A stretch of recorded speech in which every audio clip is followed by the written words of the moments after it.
Halo, selamat datang kembali di channel saya. Masih di tutorial cara membuat aplikasi toko online. Sebelumnya saya minta maaf buat teman-teman yang sudah lama menunggu updatean dari kelanjutan aplikasi tutorial ini. Jadi sebenarnya saya itu sudah membuat minggu lalu itu saya sudah membuat videonya. Jadi di sini saya itu ngebacot hampir selama Halo, satu selamat setengah datang jam, kembali hampir di satu channel setengah saya. jam, dan Masih itu tuh tutorial cara hasilnya membuat produknya aplikasi gagal toko karena online. Ya, sebelum saya habis install ulang Windows. Jadi aplikasinya juga saya install lagi, saya install untuk ngerekam aplikasinya ini, saya install ulang juga. Dan bisa dilihat di sini tuh ngeblur banget pakai ngeblur banget. Jadi nggak layak untuk diupload. Jadi saya harus membuat ulang. Dan dikarenakan pada saat itu sudah tengah malam, saya jadi nggak enak dengan tetangga, jadi saya nggak jadi buat ulang, dan ini baru sempat buat lagi.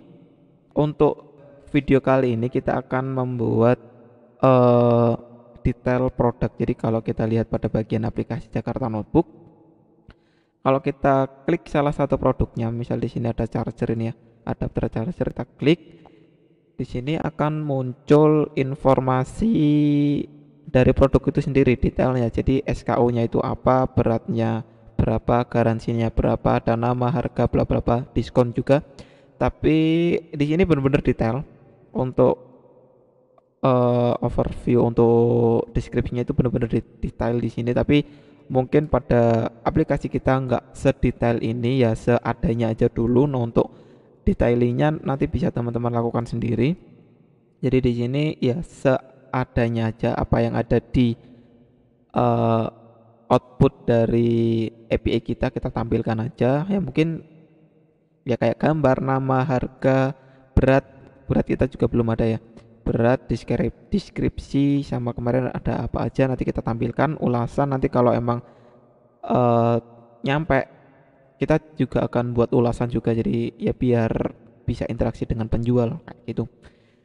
Di sini ada beli, ada keranjang, ada apa ini namanya, favorit. Oke, kita langsung aja. Langkah pertama kita akan membuat activity baru. Nama activity-nya itu kita buat nggak usah, ini kita dari baru activity, kemarin kan kita udah ada ya. Kita copy aja, kita paste di sini. Kita ganti namanya menjadi detail activity. Udah ada detail produk, maaf, produk. Oke, enter. Di sini untuk layoutnya kita akan membuat dari activity baru, kita copy aja, copy terus paste di sini. eh, Kasih nama detail produk juga. Terus di sini tuh kemarin kan ada yang request untuk layoutingnya itu dijelaskan atau jangan di skip, atau jangan di apa namanya, di time warp atau di time lapse, karena biar tahu. Tapi ini tuh gimana ya, di sini tuh di video sebelumnya itu saya sudah menjelaskan detail panjang lebar. halo, selamat datang. Hampir 1 jam itu saya ngedit, ngebacot untuk detailing ini, untuk layouting ini. Dan ya tahu sendiri hasilnya zonk, Ini videonya yang akan zonk. kita Kita klik klik jadi dengan kan keseluruhan keseluruhan bisa bisa di di sini. sini. Ini kita pause dulu. Hasilnya zonk, jadi mohon maaf untuk video kali ini. Untuk biar lebih cepat aja, ini saya jelaskan apa namanya, garis besarnya aja, nggak saya jelaskan satu-satu seperti di video sebelumnya atau seperti permintaan teman-teman untuk memangkas waktu dan durasi. Karena untuk layouting sendiri itu hampir memakan waktu 1 jam sendiri asli. Untuk layouting itu, kalau saya harus menjelaskan itu 1 jam sendiri untuk layoutingnya. Jadi mohon maaf, ini saya jelaskan garis besarnya aja, apa yang harus ada di dalam detail produknya. Jadi ini saya jelaskan sedikit ya. Jadi kalau kita lihat di sini tuh ada yang pada bagian atas itu namanya, kita biasanya nyebutnya itu toolbar. Ya emang bukan nyebut aja, emang toolbar di atas ini. Untuk yang ada tombol back, ada tombol keranjang, sama chat di sini itu namanya toolbar. Nah, untuk toolbar sendiri, kalau teman-teman perhatikan di setiap aplikasi harusnya ya, di setiap aplikasi itu pasti ada toolbar. Toolbarnya itu bisa sama, bisa juga berbeda, tapi yang pasti, yang pasti ya, yang pasti itu pasti untuk warnanya itu selalu sama. Kalau kita lihat di sini beli sekarang, di sini juga eh, agak loading sebentar.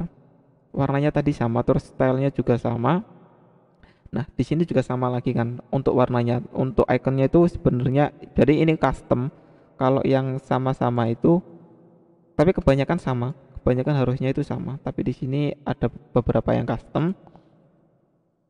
Nanti kita buat aja untuk toolbarnya di sini tuh sama semua. Jadi biar kita nggak mengcoding ulang atau istilahnya itu repeat, mengcoding ulang buat toolbar terus-terusan. Jadi kita membuat satu layout namanya itu toolbar. Di sini kalau kita teman-teman lihat di bawah ini, kita membuat satu layout namanya toolbar. Jadi untuk komponennya itu kita ada app layout, app bar layout, terus di dalamnya itu ada toolbar. Itu ini tuh sudah istilahnya udah paten, bukan paten ya, buat udah ya seperti ini untuk kita mau membuat toolbar. Jadi nanti teman-teman bisa ikuti aja, bisa di copy dari sini atau nanti kan tetap saya masukkan di GitHub, jadi bisa langsung di copy atau mau ketik sendiri juga boleh. Bagusnya sih ngetik sendiri, jadi ketik satu-satu biar nanti lancar untuk layouting, terus ngetik-ngetik layoutnya kayak gitu. Terus setelah layout toolbarnya jadi, kita panggil menggunakan include. Di sini include itu kita memanggil layout. Jadi layout ini tuh sebenarnya bisa kita panggil menggunakan include. Misal di sini kan kita ada activity login. Kalau kita ketik ini ya, kita copy aja dulu. Kita copy. Terus untuk layout di sini tuh berarti apa layout yang mau kita tampilkan di sini atau mau kita tambahkan. Jadi karena ini linear layout orientasinya vertikal, jadi ada layout 1, ada toolbar 1, toolbar 2. Kalau misal in case saja kita ada layout panjang gitu, ada misal apa gitu ya. Ini kita mau masukkan layout activity login di sini, activity login kita masukkan di dalam sini. Maka layout activity login akan tampil di sini. Nah, seperti di login ada layout login itu tampil di sini. Tampil di mana tadi? Detail sini. Nah, makanya untuk memanggil layout lain kita bisa menggunakan include untuk memanggilnya. Terus setelah itu di sini toolbar karena dia kan vertikal ya, tumpuk antara toolbar sama di sini tuh main layoutnya, layout utamanya itu saya menggunakan relative layout. Kenapa saya menggunakan relative layout? Jadi di sini tuh untuk layout utamanya bisa di scroll kalau kita lihat pada bagian pada aplikasi tetangga. Di sini kalau kita lihat bisa di scroll kan. Maaf, delay. Ini bisa di scroll dan yang bisa di scroll hanya pada bagian tengah. Jadi toolbarnya tidak ikut di scroll, sama yang di bawah pun dia tidak ikut di scroll, jadi tetap ada kayak gitu. Jadi makanya saya menggunakan relative layout. Relative layout ada dua komponen. Pertama scroll view itu supaya nanti bisa di scroll seperti ini. Terus di bawahnya itu ada linear layout. Linear layout itu kenapa saya menggunakan linear layout, karena di sini kan dia orientasinya itu horizontal, jadi saya langsung aja menggunakan linear layout. Layout pertama itu untuk tombol favorit sama tombol keranjang, terus sisanya saya menggunakan tombol beli sekarang seperti itu. Terus di tengah-tengahnya kan dia ada scroll view seperti ini. Jadi untuk supaya bagaimana dia bisa, sebelumnya itu sudah saya jelaskan belum ya. Jadi kalau teman-teman lihat di sini kan dia mengambang. Kalau teman lihat ini garis biru, dia mengambang antara tombol-tombol beli sama scroll view-nya itu karena saya menggunakan di sini untuk pada bagian bawah ini tombol beli sekarang ini untuk kontainernya, untuk grup layoutnya itu saya kasih ID div footer. Saya anggap aja footer karena di bawah. Nah, di sini pada bagian scroll view saya tambahkan layout above the footer, artinya bahwa scroll view ini akan selalu berada di atas di footer atau pada grup layout beli sekarang dan keranjang dan lain-lain kayak gitu. Terus di sini ada satu lagi untuk icon-icon ini nanti saya ngambilnya ya dari mana? Udah bawaan dari Android Studio, nanti teman-teman cari aja. Untuk yang pada bagian share ini baseline share, terus icon kecil ini untuk favorit, mana tadi? Icon favorit, base favorit border, terus di sini ada chart, mana tadi? Nah, ini chart at shopping chart ini sudah ada di Android Studio, tinggal new, terus vector asset, tinggal cari aja namanya, di sini ada, nanti disesuaikan aja. Terus ada satu lagi yang harus teman-teman perhatikan di sini, itu ada, ini tuh dulu benar-benar membantu saya sangat berterima kasih kepada yang mengajari saya dulu untuk ini, karena banyak juga yang belum tahu. Buat pemula sih, untuk saya pribadi dulu pas masih pemula itu saya belum tahu, dan ketika saya menemukan metode ini itu benar-benar sangat membantu. Jadi di sini untuk, kalau teman-teman lihat di sini tuh ada 3 grup layout SKU, grup layout untuk berat sama stok. Nah, di sini tuh kalau teman-teman perhatikan itu lebarnya itu sama semua. Tiga ini tuh lebarnya sama semua. Kalau teman-teman menggunakan linear layout biasa, dia itu pasti ya, teman-teman coba aja sendiri menggunakan linear layout, terus grupnya itu di horizontal, pasti akan susah untuk membuat semuanya itu sama. Nah, tekniknya adalah pada bagian setiap masing-masing grup layoutnya, masing-masing layout yang ada di dalam linear layout ini itu teman-teman widthnya atau lebarnya itu dikasih 0. Kenapa 0? Karena di sini tuh nanti kita akan tambahkan satu lagi entitas weight atau beban berat, itu kita kasih 1. Jadi dasarnya pada intinya itu, ketika ada 3 layout di sini, ketika ada 3 layout dan bebannya itu masing-masing 1, maka dari samping ke samping itu bebannya akan sama, jadi masing-masing 1. Jadi lebarnya itu bisa menyesuaikan langsung sesuai 1:1:1:1. Kalau misal di sini untuk yang pada bagian layout SKU ini saya kasih 2 ya. Saya kasih 2, maka beban dari layoutnya itu dia 2:1:1. 1:1 sama dengan 2 kan, berarti 2 layout ini tuh sama lebarnya dengan hanya SKU sendiri. Jadi sama, kalau teman-teman perhatikan ini pasti lebarnya sama, dari tengah ke sini, dari sini tuh sama. Ya, semoga paham apa yang saya sampaikan. Ini tuh perbandingan kalau kita menggunakan layout weight itu bisa menyesuaikan perbandingan lebar dari masing-masing layout di dalamnya kayak gitu. Semoga paham.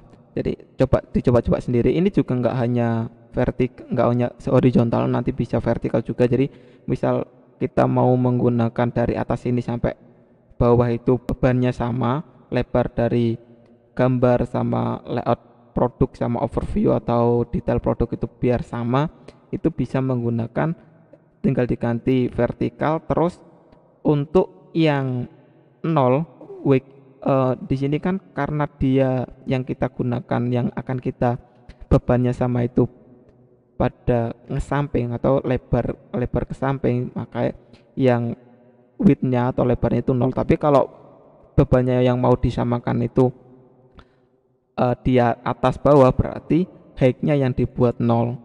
Jadi di sini itu 0 dp, terus lebarnya bisa menyesuaikan kontennya kayak gitu. Semoga apa yang saya sampaikan tadi bisa dipahami ya. Oke, itu aja yang perlu saya sampaikan di sini mengenai layouting detail produknya. Untuk selebihnya ya hampir sama sih, menggunakan linear layout sama relative layout, tergantung sikonnya. Nanti teman-teman bisa langsung kopas saja dari, atau gimana ya, langsung kopas saja dari GitHub, karena ini emang panjang, nggak bisa saya jelaskan satu-satu, mohon maaf. Oke, langsung saja setelah itu kita beralih ke detail produk activity Kotlin-nya. Nah, di sini untuk kan tadi kita copy ya, copy dari baru activity, di sini kita ganti dulu activity detail produk. Setelah itu jangan lupa karena di sini kita copy pas biasa bukan create dari Android Studio, harus alt enter terus kita inputkan ke apa, sudah ke input ya. Oh ya, di sini udah ke input. Jadi kalau sebelumnya itu harusnya nggak ada, harusnya itu kosong kayak gini. Jadi kita alt enter terus add activity to manifest kayak gitu. Ya bisa juga misal ini nggak ada, bisa copy aja dari atasnya, kita copy kita paste di sini terus registrasinya diganti detail produk. Nah kayak gini sama aja. Biasanya itu biar saya nggak usah membuka Android manifest, saya langsung alt enter terus add gitu aja. Oke, udah. Setelah itu oh ya, kita beralihnya bagaimana caranya supaya ketika kita klik di sini kan udah ada ya, udah saya run tadi. Kalau misal kita klik produknya, oh di sini masih, supaya kita klik produknya jadi muncul nanti hasilnya seperti ini tuh masih aplikasi yang lama, ini saya run ulang dulu aja. Oke, di sini aku run ulang aplikasi yang seharusnya. Kalau kita klik ini kan belum muncul apa-apa ya, harusnya kan emang kayak gitu. Kalau kita klik belum muncul apa-apa, terus bagaimana caranya supaya ketika kita klik nanti bisa berpindah ke detail produk, terus informasi-informasi kayak nama, harga dan lain-lain itu bisa tampil di sini. Bagaimana caranya? Gampang-gampang mudah. Pertama kita beralih ke adapter produknya. Di adapter produk sini kita buka pada item produk, untuk layoutnya kita buka, terus di layout utamanya di sini itu kita tambahkan ID-nya itu bebas, tapi di sini saya kasih nama layout gitu aja, layout utama. Terus kita jangan lupa kita deklarasikan di sini untuk kita panggil layoutnya tadi, dia kan layout gini aja, layout. Terus di sini kasih div apa tadi, layout juga ya, layout. Jangan lupa untuk fan view by ID-nya itu dia kan tadi card view ya, card view. Coba pastikan ya di sini card view, makanya di sini harus card view. Kalau image ya image. Next, ini udah kita panggil layoutnya tadi. Terus pada bagian on bit view holder di sini kita panggil holder dot layout. Ini kita panggil layout ini. Terus kita kasih on click listener. Basicnya itu sama kayak kalau di sini kan kita login, kita start activity bla bla bla, ini kita copy aja, taruh sini. Di sini pasti error. Di sini tuh error kenapa? Karena dia di sini tuh dia bukan activity tapi adapter. Kita butuh memanggil activity dari adapter ini. Maksudnya gimana? Kalau kita lihat pada bagian fragment, di sini tuh ada nggak ya? Nggak ada. Nah di sini untuk pada bagian fragment kan dia butuh manggil activity kan di sini, bukan this. Kalau di activity yang seharusnya mana ya, register ada nggak ya, di login masuk. Nah di sini kalau kita lihat pada bagian activity masuk di sini kan bisa langsung panggil ini, kita copy aja ya biar mudah saya menjelaskannya, nggak terlalu panjang. Nah gini harusnya kan seperti ini, tapi di sini dia error karena dia itu bukan activity. Ini tuh adapter, dia tuh butuh activity dari adapter ini.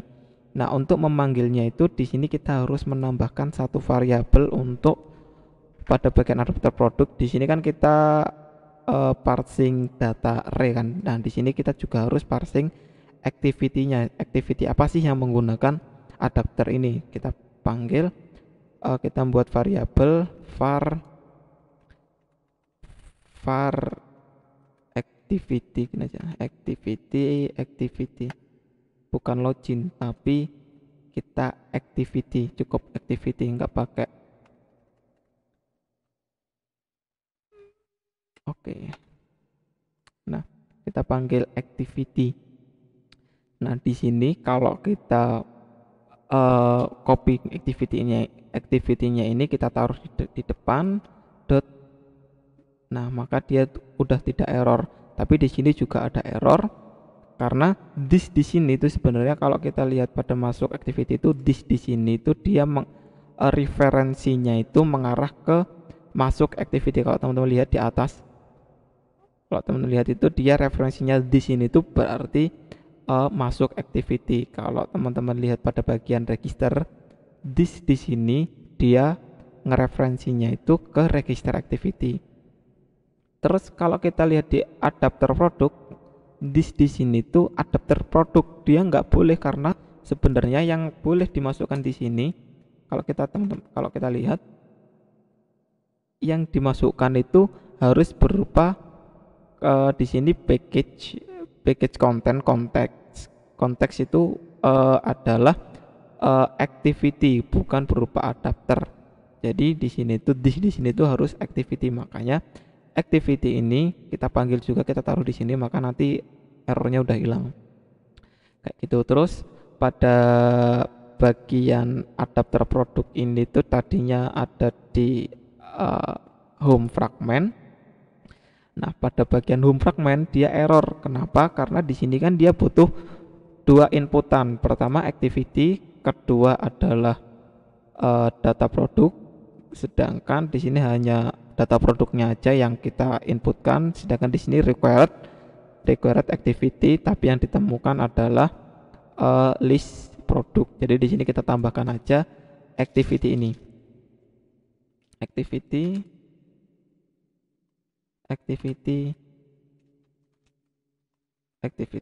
Oke. Ini error sebenarnya ada yang kurang pas. Butuh fragment activity, tapi yang ditemukan apa? Required activity found fragment activity. Di sini bisa kita akali, kita buka adapter produk, di sini kita ganti konteks. Nah, kayak gini. Sama aja. Di sini harusnya atau harus masih error.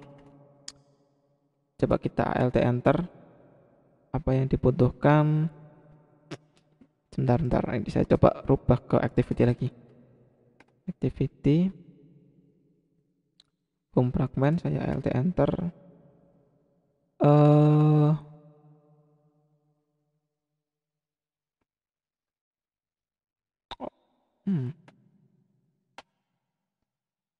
Required activity. Oke.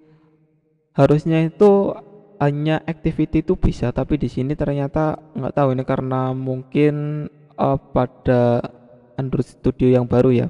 Makanya dia berubah menjadi required activity. Ini coba kita copy aja di sini semuanya. Kita lihat apakah ada error. Kalau ada error nanti kita benarkan. Harusnya itu cukup activity, tapi di sini ternyata ketika di alt enter, biasanya itu kalau alt enter itu bisa meng-solve apa yang harusnya dimasukkan di sini. Ini dia minta required activity, kita coba aja dulu. Saya belum tahu mengenai ini, nanti coba saya pelajari lebih lanjut. Ini kita coba aja dulu, kita run ulang bagaimana hasilnya, apakah bisa mengarah ke, oh ya, ada yang lupa, jangan di run dulu. Ini mengarahnya masih ke login activity. Nanti kalau kita klik pasti dia mengarah ke login activity. Harusnya itu ke detail activity, detail product activity. Nah, kayak gini. Oke, di sini coba kita klik. Nah, dia mengarah ke detail produk. Tapi masalahnya di sini kan kalau kita lihat pada contoh pada Jakarta Notebook, di sini dia ada keterangan nama produk pada bagian toolbarnya, terus setelah itu gambar produknya, nama produk, harga, bla bla bla. Bagaimana cara kita membawa informasi-informasi ini ke dalam detail produk? Jadi kan di sini kita sudah punya informasi, ada gambar, ada nama, ada harga, terus kalau kita klik mengarah ke detail produk, tapi bagaimana caranya supaya data-data dari produk ini bisa kita ambil di detail produk? Caranya ini tuh hampir sama kayak di login activity ini. Di login activity ini kan kita untuk intentnya itu kita deklarasikan sendiri, kita membuat variabel intent. Di sini kita juga sama. Jadi pertama bukan start activity-nya itu bukan langsung intent kayak gini, tapi kita membuat variabel intent sama dengan kita copy ini intent bla bla bla ini sampai setelah buka kurung Java, terus intentnya ini kita masukkan ke dalam sini intent. Jadi basicnya itu sama aja, kita cuma membuat variabelnya itu jadi ya seperti, jadi sebelumnya kan kita langsung masukkan informasi ini, tapi di sini kita intent dulu, terus setelah itu kita inputkan, kita membawa sesuatu. Jadi ini adalah teknik ketika kita mau membawa sesuatu, artinya dari activity satu ke activity yang lain, tapi kita membawa informasi tambahan. Caranya di sini kita intent.put extra. Nah, kalau teman-teman lihat di sini tuh kita bisa memasukkan value integer atau byte, char, long, float, short, double, bla bla bla, string, integer dan lain-lain. Banyak yang bisa kita inputkan di sini. Jadi kita klik aja put extra, kita kasih nama extra. Jadi untuk extra ini bebas mau apa aja, misal detail atau produk atau apa, bebas terserah, penamaan aja, namanya ekstra. Saya kasih ekstra aja di sini ya. Terus coba di sini kita inputkan namanya. Jadi kalau di sini kita bawa data nama plus, langsung aja kayak gini juga, langsung kayak gini juga bisa. Jadi di sini kita ganti nama aja ya, nama. Terus di detail produk, di detail produk ini kita coba membuat variabel baru, get info, bukan variabel tapi function baru, biar enggak semua itu di on create. Get info fun, get info atau get data atau apa, terserah, bebas. Di sini tuh untuk menangkap informasi nama ini kita butuh kita membuat variabel dulu, file nama sama dengan intent. Oh ya, intent di sini tuh bukan intent ini ya, tapi emang intent bawaan dari Android Studio ini. Kita ganti aja biar nanti nggak bingung. Di sini tuh misal activity. Nah kayak gini, biar nggak bingung ini saya ganti activity. Terus di sini untuk intent di sini tuh emang udah bawaan kayak start activity, kayak app activity combat kayak gitu. Itu sebenarnya ini udah bawaan. Sebenarnya itu kalau di Java get intent. Kalau di sini kan teman-teman bisa lihat get intent itu kalau di Kotlin bisa disingkat menjadi intent kayak gini. Oke, udah. Terus get string extra. Yang string extra ya, bukan karena di sini kita ngirimnya itu dia berupa string. Ini kan nama kan dia berupa string, jadi di sini kita get string extra. Kalau misal kita ngambilnya datanya itu misal integer, misal nilai angka gitu ya, maka di sini intent dot get intent extra, get integer. Nah nih in extra, kalau misal nilainya boolean kita ngambil boolean extra, tapi karena di sini yang kita kirim adalah string, makanya kita get string extra. Get string extra di sini nama dari apa yang kita ambil adalah nama dari sini. Jadi ini nama. Kalau misal kita ngirim harga ya, harga di sini itu kalau kita lihat harga itu Ini informasinya string juga, jadi di sini juga kita anggap saja string. Kita tambahkan satu lagi harga kayak gini. Di sini data positionnya itu, jadi di sini juga harga. Kalau kita ngambil karena di sini nama, kenapa nama? Karena yang kita ambil nama, di sini harga, terus informasi yang kita masukkan juga harga. Terus kita kembali ke detail produk. Nah, di sini kita buat variabel baru, kita copy aja biar nggak terlalu lama. Namanya adalah harga. Terus di sini namanya harga. Oke, kayak gitu. Kalau kita lihat di sini untuk nama, untuk ID dari layoutnya, misal di sini TV nama, di sini ada TV harga. Ini saya kasih nama, nanti teman-teman jangan lupa juga dikasih nama. Di detail produk, di sini kita langsung saja set value. Jadi TV nama kita panggil dari detail produk tadi dot text sama dengan nama. Terus TV harga dot text sama dengan harga. Oke, coba kita run. Bagaimana hasilnya, apakah berhasil? Kita run dulu. Oke, di sini sudah. Coba saya klik.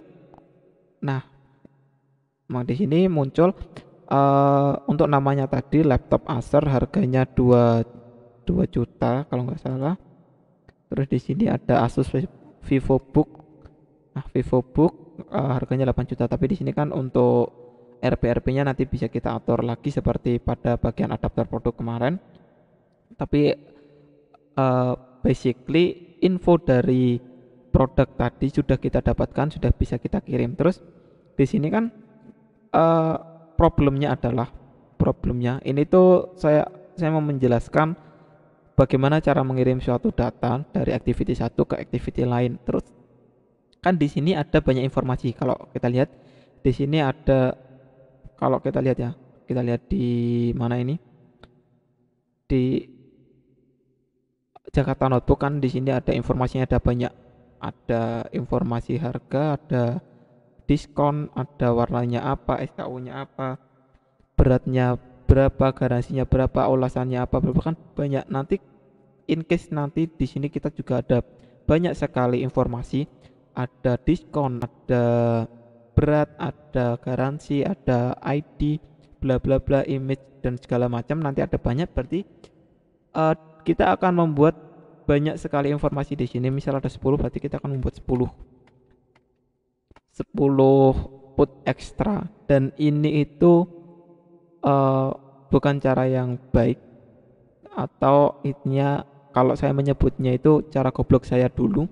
Kalau mau membuat cara lebih simple, bukan simple sih, dalam artian kita hanya cukup dengan 2 baris kode kita bisa mengirim banyak data sekaligus. Tapi karena kalau cuma hanya ngirim satu aja, kita cukup menggunakan teknik seperti ini. Tapi kalau kita mau mengirim banyak data, caranya adalah kita menggunakan sama yang seperti yang ada di serve preference kita.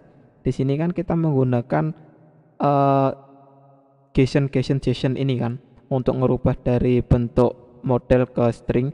Jadi tekniknya sama, kita akan merubah informasi produk ini semuanya dalam bentuk JSON seperti yang ada di sini. Ya sama aja sih, kita buat variabel baru JSON, misal string gini aja ya, string str sama dengan kita panggil JSON-nya JSON terus dot to JSON. Jadi kita akan merubah dari model ke dalam bentuk string. Jadi apa yang mau kita rubah adalah data produk.position ini, kita ambil semua datanya. Terus jadi ini tuh kalau kita klik di sini tuh dia ngereferensinya itu dia sudah berupa satu produk. Terus kita mau rubah ke dalam bentuk apa? Kita rubah dalam bentuk produk class. Ya sama seperti sebelumnya, kalau teman-teman lupa bisa kembali pada bagian serve preference-nya bagaimana ini bisa terjadi. Intinya di sini tuh kita akan merubah bentuk produk, informasi produk dalam satu bundle, satu informasi produk ini ke dalam bentuk string. Terus di sini kita ganti aja extra, terus kita kirim semuanya string ini ke dalam put ekstranya. Jadi di sini kita sudah ngirim seluruh informasi produk hanya dengan satu baris kode ini. Kita ngirim seluruh informasi produk menjadi string, nanti baru kita tangkap stringnya di detail produk ini. Kita nggak perlu kayak gini lagi. Ini kita ganti extra, bener nggak sih tadi kayak gini bentuknya extra ya, extra ini kita hapus saja. Jadi di sini kita ganti produk, ini kita ganti data aja, data. Terus kalau sebelumnya kan di sini kita rubah dari sebelumnya itu to JSON. Jadi pada bagian detail produk ini berarti kita file produk kita rubah data ini yang tadinya string menjadi bentuk model produk. Jadi JSON ke from JSON, dari JSON atau dari string ini kita inputkan infonya itu produk. Terus kita masukkan data ini, data.product.class kayak gini. Jadi intinya pertama kita rubah dulu dari bentuk model ke dalam string, kita kirim datanya menggunakan put extra ke detail produk, kita tangkap di sini informasinya, udah dapat datanya, kita rubah datanya tadi dari bentuk string ke bentuk model produk lagi. Nah, baru di sini produk ini bisa kita ambil datanya produk.nama terus produk.harga. Basically akan sama aja. Hanya saja kita langsung ngirim keseluruhan datanya itu dalam satu bentuk string, tapi kalau sebelumnya itu satu-satu. Ini tuh akan membantu sekali jika kita mengirim banyak data. Tapi kalau hanya ngirim satu ya cukup string ekstra. Kalau namanya tadi apa, namanya nama. Kalau data misal value harga kayak gitu aja. Oke, coba kita run ulang bagaimana hasilnya. Oke, di sini udah selesai nge-build. Coba kita klik. Hasilnya itu akan sama aja, sama seperti tadi, cuma saya persingkat untuk kodenya biar nggak terlalu banyak put string extra, get string extra kayak gitu. Oke, terus kita coba kita mau tampilkan gambarnya. Untuk tampilkan gambarnya itu sama seperti yang ada di sini. Ini kita copy aja. Kita copy semuanya dari atas ini. Kita copy. Kita taruh ke detail produk. Nah, di sini kita taruh untuk penamaannya, berarti data di sini kita hapus, kita ganti produk dot image ya, dot image. Terus untuk holder image produknya ini kita ganti, di sini saya kasih nama apa ya? Di sini saya kasih image, berarti di sini cukup into image. Oh ya, biar nggak terlalu besar, biasanya itu kadang ada, kenapa ini string, oh ini dia ngereferensinya itu ke sini, jadi img di sini aja, img ini saya ganti, jadi image di sini tuh load, untuk loadnya itu img adalah kita ngeload data gambarnya, kita panggil di sini. Terus untuk intonya ini kita panggil image gambarnya kayak gitu. Oke, terus ini kita tambahkan aja dot resize. Ini tuh akan berguna ketika kita tidak punya handling di mana ya, di Laravel kita atau di web backend kita tuh, kalau misal gambarnya terlalu besar itu bisa di resize otomatis dari Picasso-nya itu biar nggak terlalu memberatkan aplikasi. Jadi ini tambahkan aja resize targetnya itu jadi lebarnya jadi 400 kayak gitu. Terus kita coba apa lagi ya informasinya. Di sini ada, kita punya informasi apa aja sih sebenarnya? Saya coba buka dulu ya di sini untuk informasi apa aja yang kita punya.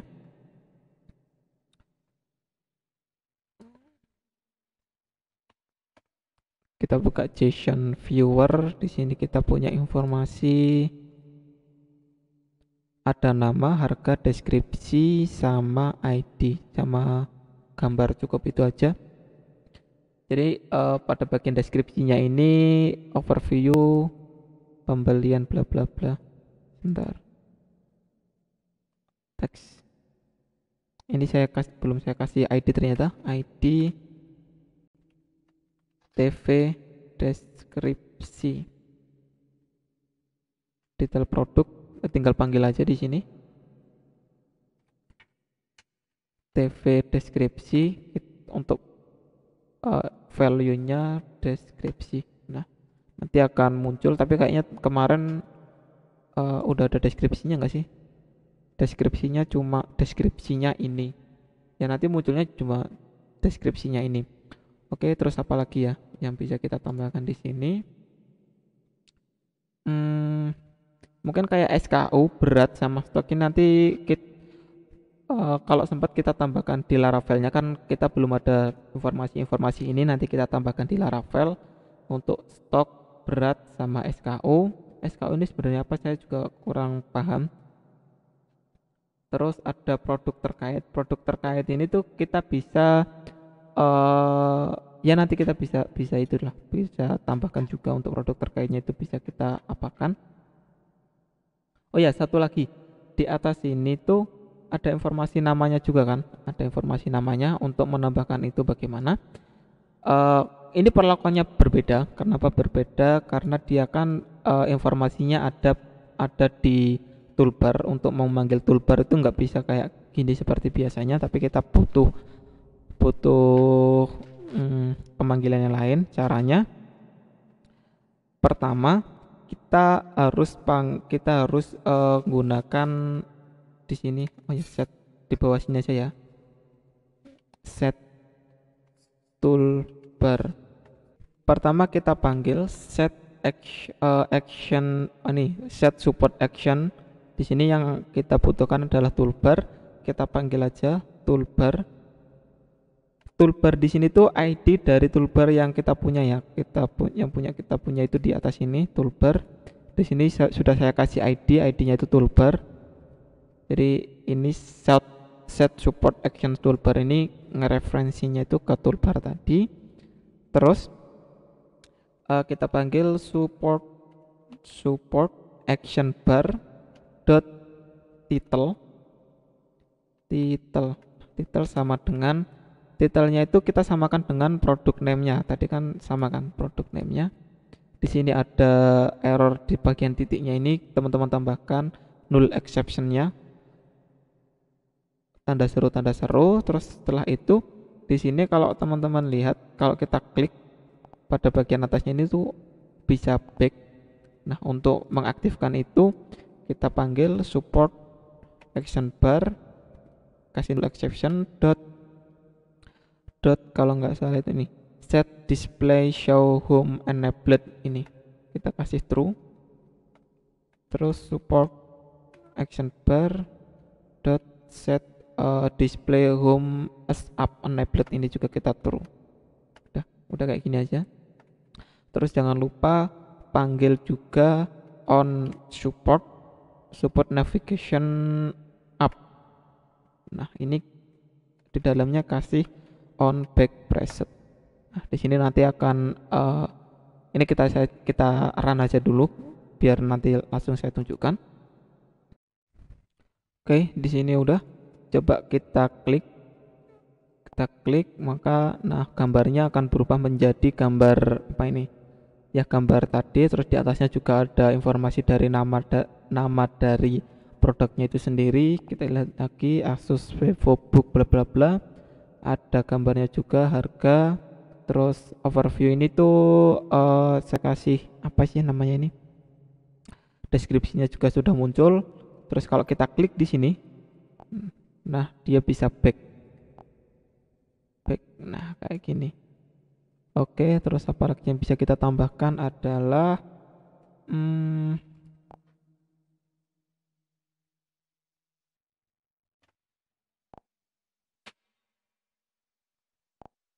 oh ya, di sini untuk harganya masih masih kayak gini, kita copy aja dulu dari adapter produk. Kita copy aja dari sini. Tapi sebenarnya tuh bisa kayak gini. Biar nggak terlalu panjang kayak gini tuh biasanya saya membuat satu kelas baru namanya helper. Helper kayak gini. Jangan lupa ya, kita ganti kelas.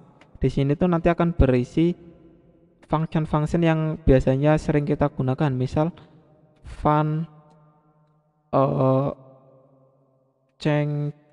ganti-ganti ganti rupiah. Nah, kayak gini, rupiah. Oke, coba ini kita kan di sini tuh dia string.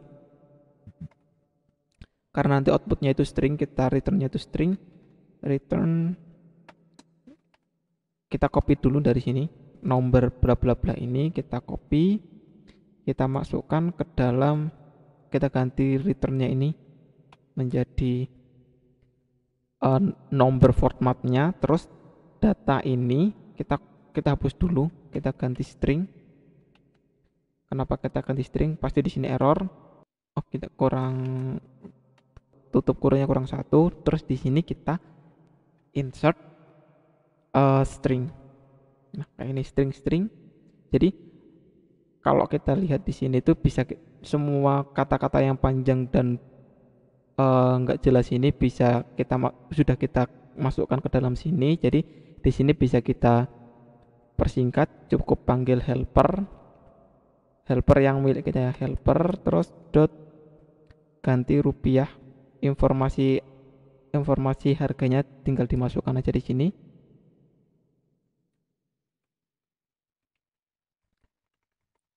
Harga. Nah, kayak gini. Jadi ini kita copy juga, kita ganti ke detail produknya. Untuk harganya kita ganti juga di sini. Aduh, kebanyakan. Nah, produk harga. Nah, kalau kayak gini kan kita lebih lebih enak ya. Jadi kalau misal nanti kita gunakan di tempat lain itu bisa lebih lebih enak memanggilnya, nggak terlalu panjang seperti sebelumnya. Jadi kalau kayak gini kan nanti kita manggilnya repot repot dan susah diingat. Jadi biasanya itu saya langsung buat satu kelas baru helper, terus eh, yang sering digunakan itu apa saya masukkan, saya membuat functionnya. Nah, kayak gitu nanti hasilnya itu akan sama aja. Kita coba kita run. Oke, di sini sudah. Nah, di sini kan tetap tetap sama aja kan, bisa muncul. Untuk RP-nya kalau kita klik juga di sini ada informasi RP currency-nya juga sudah muncul. Jadi ya kayak gitu, kalau memang kita menggunakan suatu kode yang sering kita gunakan, kita membuat function baru aja di dalam kelas sendiri kayak gitu. Oke, mungkin ini aja dulu yang bisa saya sampaikan di tutorial kali ini. Untuk kedepannya nanti kita akan membuat informasi keranjang seperti ini. Jadi kalau kita klik lagi ya, di sini kalau kita klik di sini ada tombol keranjang di sini. Kita coba klik tombol keranjangnya, nanti ada pop up sukses menambah ke dalam keranjang. Di sini ada informasi muncul apa sih namanya nih? Informasi keranjang lah.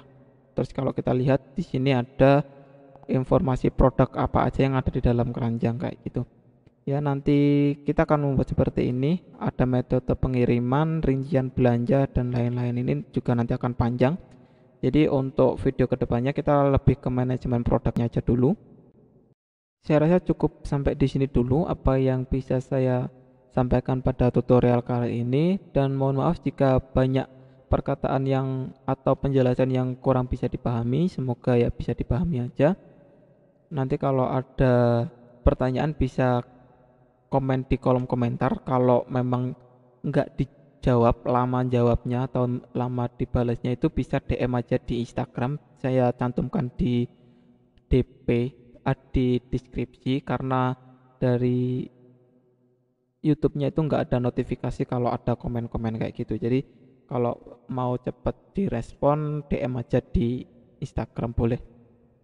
Oh ya, buat teman-teman yang belum subscribe bisa di subscribe dulu supaya tidak ketinggalan updatean video lainnya.